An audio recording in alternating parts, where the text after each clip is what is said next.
Superlens. What is a superlens? A practical superlens or superlens is a lens which chooses metamaterials to go beyond the diffraction limit. The diffraction limit is a feature of conventional lenses and microscopes that limits the fineness of their resolution. A superlens is made of either a negative index material or a photonic crystal with dispersion tailored to produce negative refraction. These devices refract light opposite to the way normal materials do. Basically, as you can see, the x direction of the waves change after refraction from metamaterial. Why does this make it a superlens? The superlens bypasses the diffraction limit imposed on standard lenses. So let's see how that works. Subwavelength imaging. Subwavelength imaging can be defined as optical microscopy with the ability to see detail of an object organism below the wavelength of visible light. Superlens are able to reconstruct nanometer-sized images by producing a negative refractive index in each instance.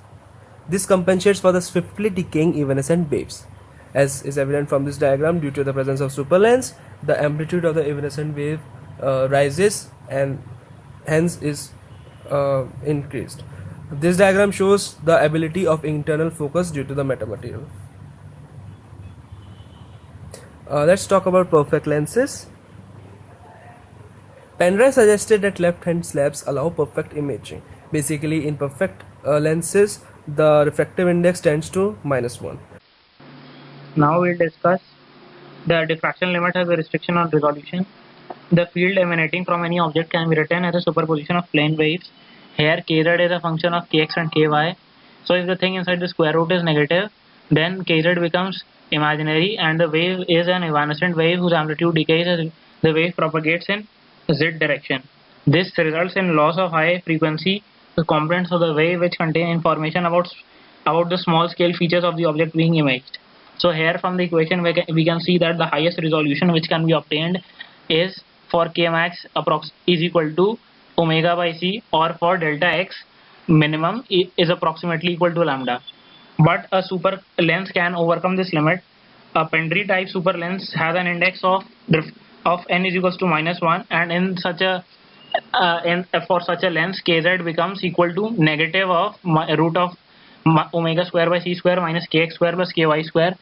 So for large angular frequencies the evanescent wave grows, and so all components of angular spectrum can be captured without any distortion. The diffraction limit as restriction on resolution. Let's talk about that.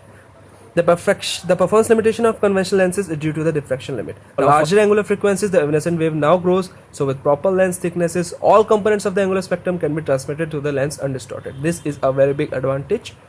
Also, there are no problems with conservation of energy as evanescent waves carry none in the direction of growth. The diffraction limit comes from the lack of ability of a standard lens to reconstruct the imaginary part of the spatial spectrum. Hence, anything that can pick up the evanescent part will allow you to do sub-wavelength imaging, which is successful for getting optical images of things that are smaller than the wavelength of the visible light.